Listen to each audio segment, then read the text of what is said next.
Hallo Nova gemeente, is wonderlik julle vanaand inskakel om hierdie boodskap wat opgeneem is te luister van hom Dani en dit is 'n ongelooflike lekker boodskap. Ek dink dit gaan vir julle almal bemoedig en julle versterk deur hierdie tyd. Hierdie is een van my lockdown crew members, dis Renetjie, sê hallo Renay. Hallo.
voordat ons nou luister na hierdie boodskap van Dani, kom ons bid net saam en kom ons geniet wat in ons harte in gaan geploeg word. Ons maak ons oë toe. Hemelse Vader, baie dankie vir vanaand. Dankie vir die voorreg wat ons het om te luister na hierdie boodskap. Dankie dat U in ons harte gaan inspreek en 'n verskil maak, Here. Dankie dat ons ook in hierdie tyd kan connect met familie, tyd spandeer saam met geliefdes, Here. Gaan saam met die wat deur angs en spanning gaan in hierdie tyd, as gevolg van hierdie virus, Here, en staan ook sterk saam met ons polisie en ons regering en ons mediese personeel, al die first responders, Here, en al die essensiële dienste wat gelewer word, Here. In hierdie tyd wil ek vir hulle ook opdra. En dan vanaand se boodskap, Here, seën dit in die naam van Jesus. En mag ons as gemeente net nou beleef die teenwoordigheid van die Here. Geniet dit julle en bless julle. Bye.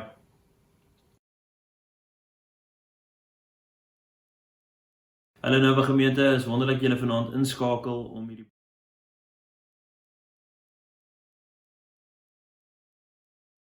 Goeiedag Taberna gemeente. Ek groet julle in die wonderlike naam van Jesus Christus. Ek wil vandag met julle praat oor die tema jou boot. Jesus Christus sy disippels kom by hom en vertel al die wonderlike dinge wat met hulle gebeur het. En hy sê vir hulle, julle is moeg, kom ons gaan een kant, in eensaamheid. Want hulle het nie eers kans gehad in hulle tyd van bediening om te eet nie. Toe klim hulle in 'n skuitjie en hulle vaar uit na 'n eensame plek. Maar toe vind die skare uit dat Jesus daar is. En hulle dag by die duisende op. En toe dit laat aand word en Jesus hulle bedien het deur die dag, sê die disippels vir Jesus, stuur hulle weg na die dorpe, dat hulle vir hulle kan gaan kos koop en vir hulle self sorg. Maar Jesus sê, nee, gee julle vir hulle iets om te eet. En hulle vra vir die Here Jesus, waar gaan ons die geld vandaan kry om vir hierdie baie mense kos te koop? En Jesus vra, wat het julle? Wat het julle? En hulle gaan vind uit in een van die evangelies leer ons, dit was 'n seentjie wat 5 brode gehad het, hierdie plat Joodse broodjies en 2 klein visies, vandag se terme soos 'n kurpertjie, dit was 'n petrusvis in alle waarskynlikheid. En Jesus neem dit en hy bid en hy vermeerder dit. Op die uiteinde gee hulle vir 5000 mans sonder die vrouens en kinders kos. En toe alles verby is, toe tel hulle 12 mandjies brood op. En nog van die vis. Hierdie was 'n besondere wonderwerk. En direk daarna sê Jesus vir sy disippels, klim in die boot en vaar oor na die ander kant, na Betsaida.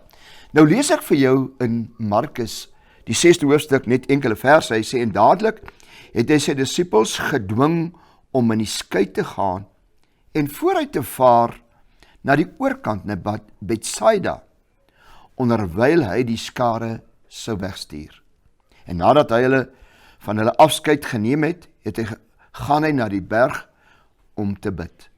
En toe dit aand geword het, was die skei in die middel van die see, en hy alleen op die land. En hy het gesien dat hulle swaar kry met roei, want die wind was teen hulle.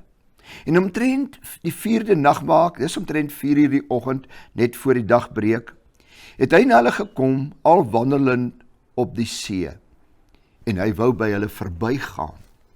En toe hulle hom op die see sien loop, het hulle gemeen dat dit 'n spook was, en hard uitgeskreeu, want hulle het hom almal gesien, en was ontsteld.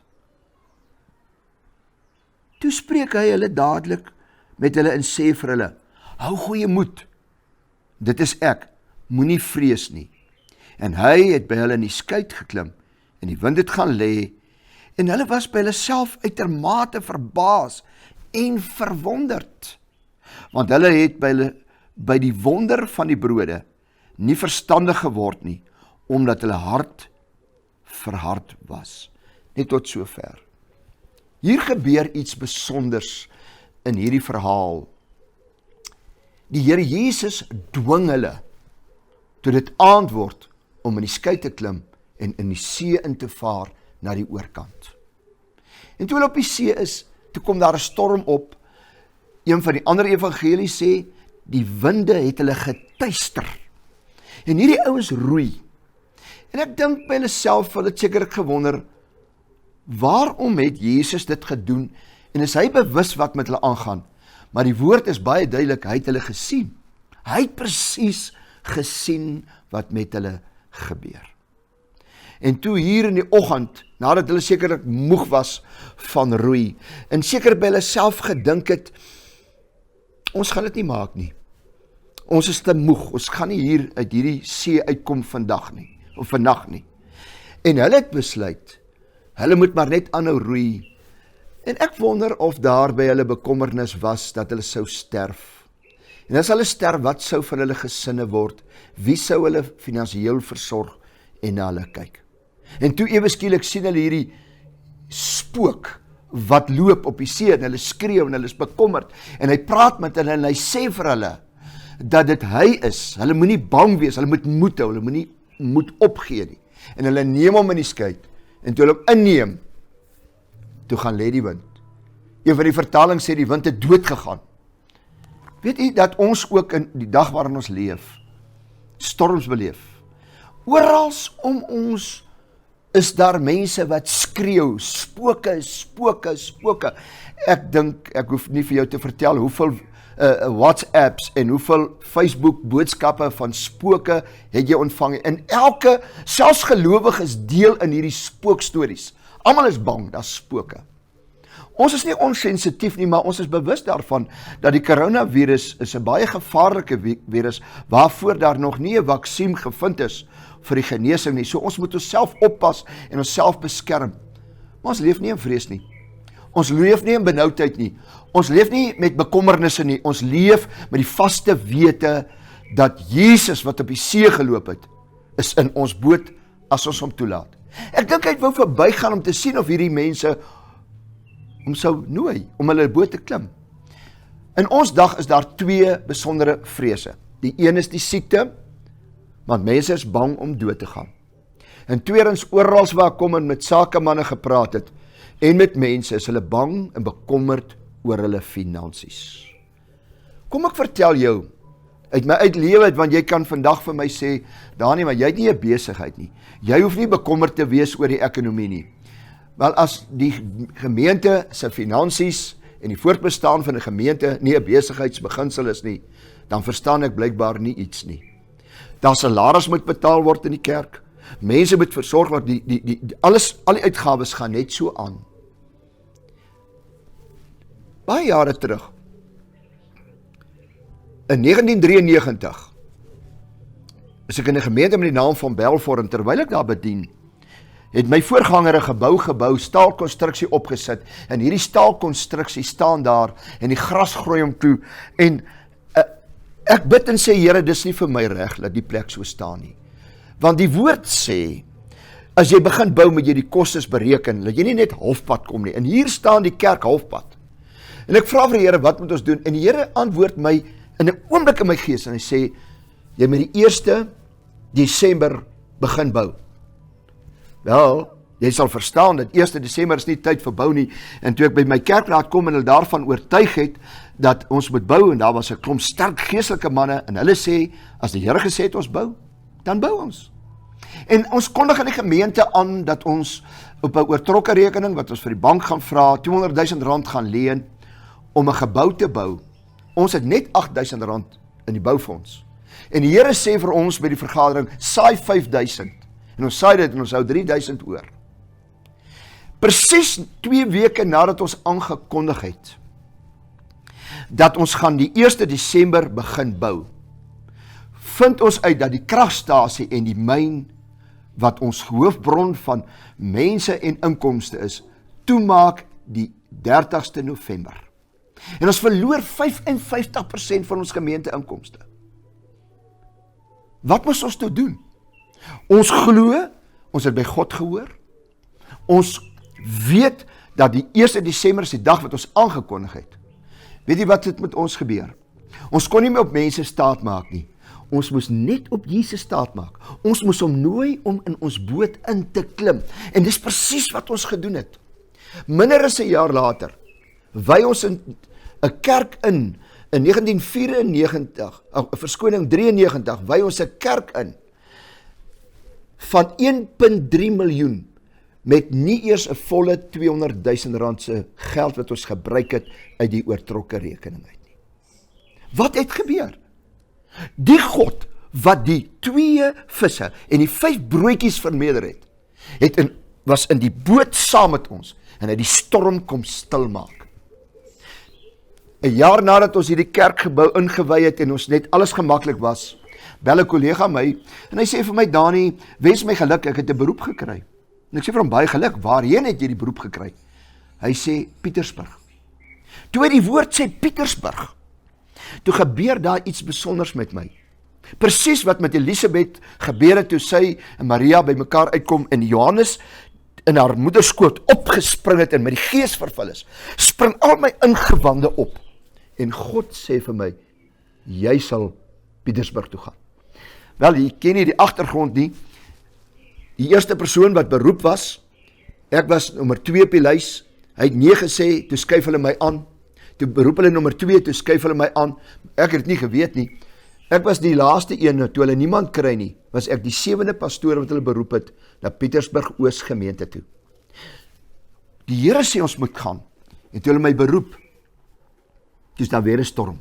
God sê, hy dwing my in hierdie boot, ek gaan Pietersburg toe kom daar 'n storm.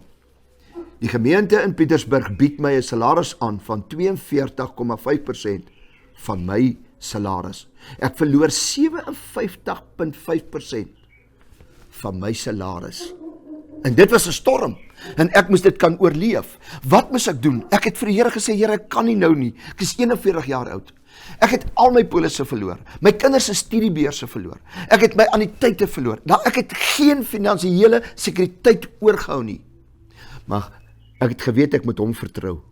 As hy gesê het, klim in die boot, gaan na die oorkant, dan gaan ons oorkant toe. Vandag is dit geskiedenis wat hier gebeur het. 'n Klein saaltjie met grondpaaie om hom in Vonnapark het gegroei tot 'n groot gebou met talle mense, want God het sy seun in die boot gesit. In die begin van hierdie jaar het ek gepreek oor tydsberekening, timing. Daar's tyd wat jy moet vinnig beweeg, daar's tyd wat jy moet stadig beweeg. En in hierdie tyd lees ek die woord, en ek lees 2 Kronieke 24, terwyl ek navorsing doen oor gou en stadig, dat Joshua, 'n 7-jarige seun, die koning van Juda geword het en in Jerusalem geregeer het vir 40 jaar. Toe hy koning word en hy opgroei, toe sê hy, maar die huis van die Here moet herstel word. Die tempel moet herstel word. En hy gee opdrag aan die priesters en die leviete om na die volk toe te gaan en te sê, bring die geld, ons moet die tempel herstel. En sy opdrag is, julle moet gou beweeg. Nou leer die skrif ons, maar die leviete het nie gou beweeg nie.